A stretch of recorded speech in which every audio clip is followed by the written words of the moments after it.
know I got hurt, but help me, MD, and turn me back into a healthy MC. Welcome to Farms Not Farms Radio, episode 4, and we're here with Dr. Faye Mandel. Dr. Faye, would you tell us a little bit about your experience meeting me and, a little bit surrounding that? Okay. Well, I was diagnosed with, I was first diagnosed with pancreatic cancer. The diagnosis was switched to intestinal cancer, and that was in February 2016. And I had a Whipple operation. That's a 7.5-hour operation. It took me about 8 months to recover. And I was cancer-free for a year. Then the intestinal cancer metastasized to my lungs, and I had 4 little nodules, not even a millimeter big. And my son said, "You're going to start taking CBD oil." And I said, "What's that?" And he said, that's the part of cannabis that doesn't get you high, but just kills all the toxic things in your body. I said, "Okay, give it to me." And so I've been taking one pill, and actually, after I talked to you, Brent, I started taking the last couple of days, every single day. And I feel wonderful. I absolutely believe that it is helping me. And actually, I believe that it's doing more than helping me. I believe that it's actually curing me. That and doing some Bikram yoga and staying healthy and active and having an attitude which says that I am not identifying with this disease in any way, shape, or form is the methodology and way to go so that you can minimize the effects of the toxic nature of the cancer in your body. How long have you been taking the oil? Well, I think it's about 8 months now. And prior to you're taking the 60 milligram Gorilla Healer whole plant oil capsules, I believe, right? Yes, and I am dedicated to it. And how long prior to taking them were you suffering? Oh, I was suffering since 2016 when I was diagnosed. Okay. So, took me 8 months to recover from my surgery, and then it took me a while to deal with the fact that I'd be in a heavy-duty chemo regimen, which sent me into the hospital for a week, and that's when I actually started trying alternatives, and that was just a wonderful experience. I just felt better immediately from the first day. And I don't know whether there's a wonderful book by Dr. Joe Dispenza called "I Am the Placebo," and I don't know whether it was that or it was the placebo or it was the medicine, but all I have to tell you is I would never go a day without it, ever. What kind of difference did you experience or do you experience in your quality of life? It's hard to put a handle on it because I think it's more a general feeling of well-being. Okay.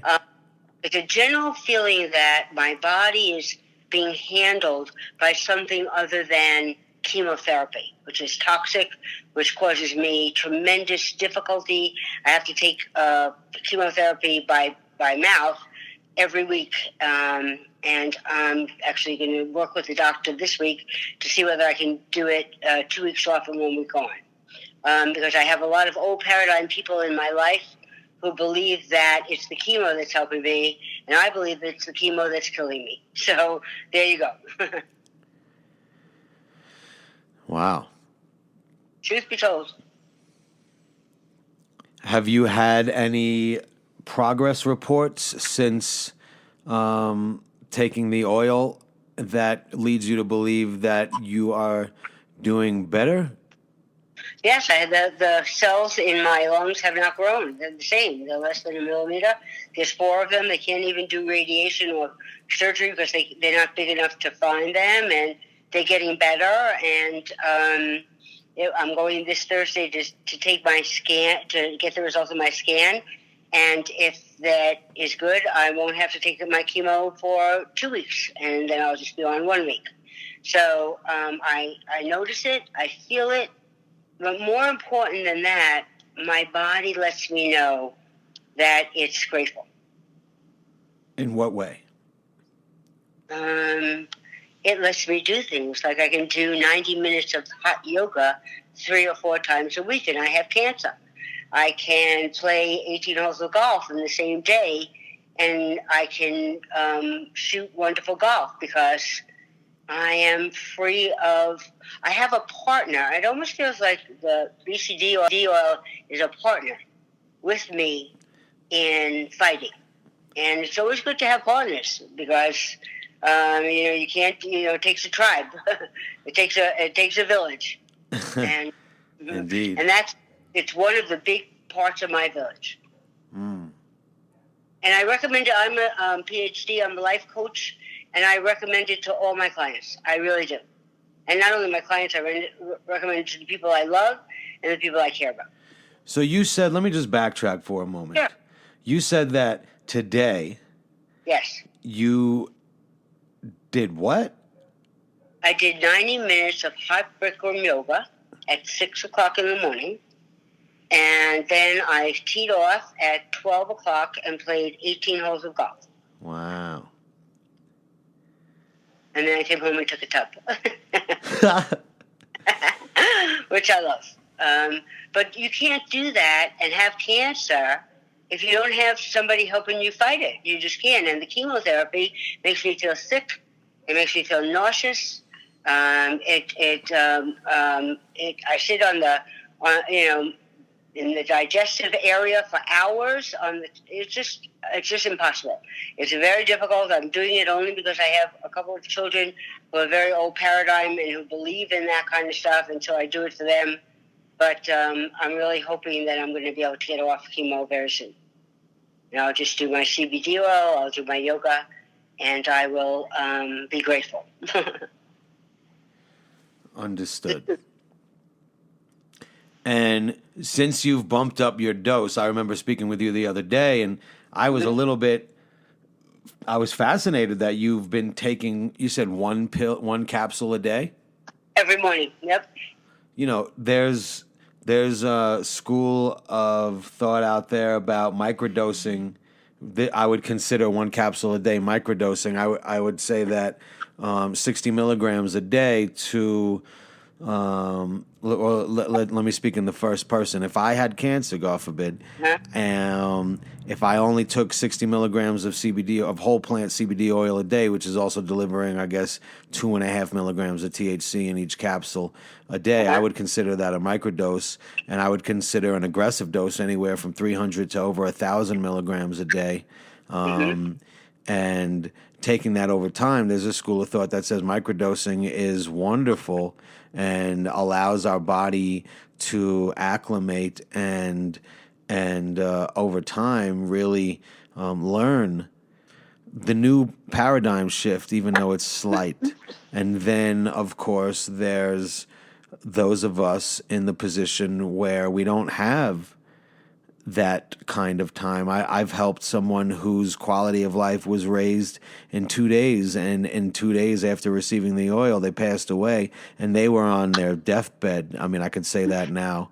People are deemed terminally ill, and I don't like to subscribe to that, though this boy was very sick, and luckily he got some oil for a couple of days that helped him have some relief before he passed.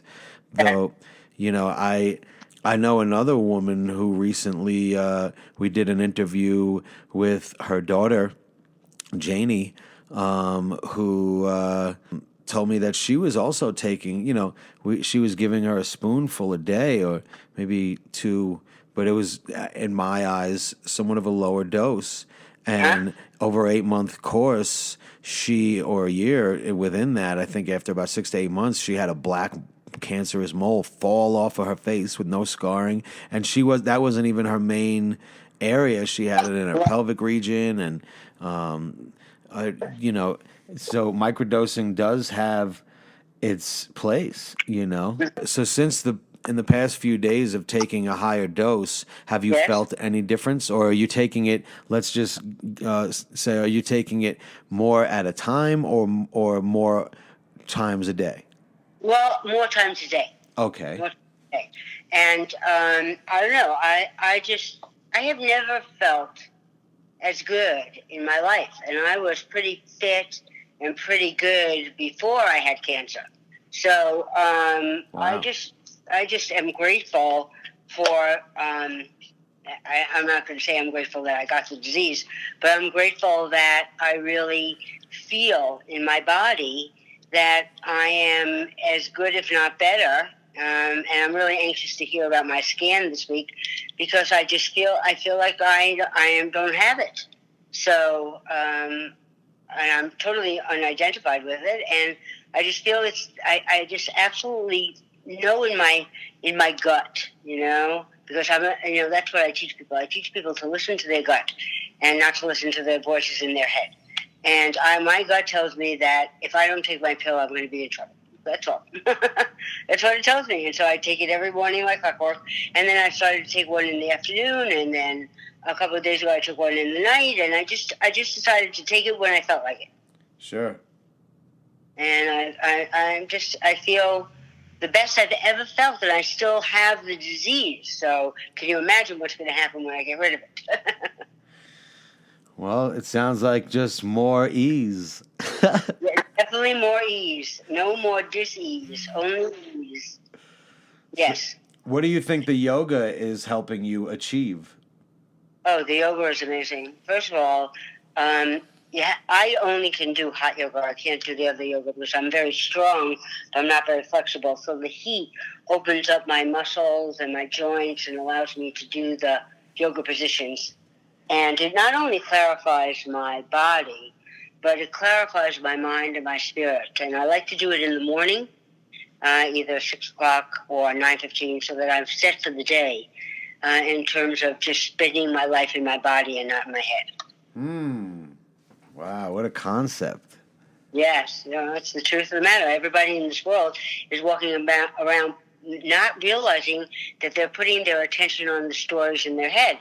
And then they can take the attention off the stories in their head and put it on feelings, which are the DNA's messenger to awareness.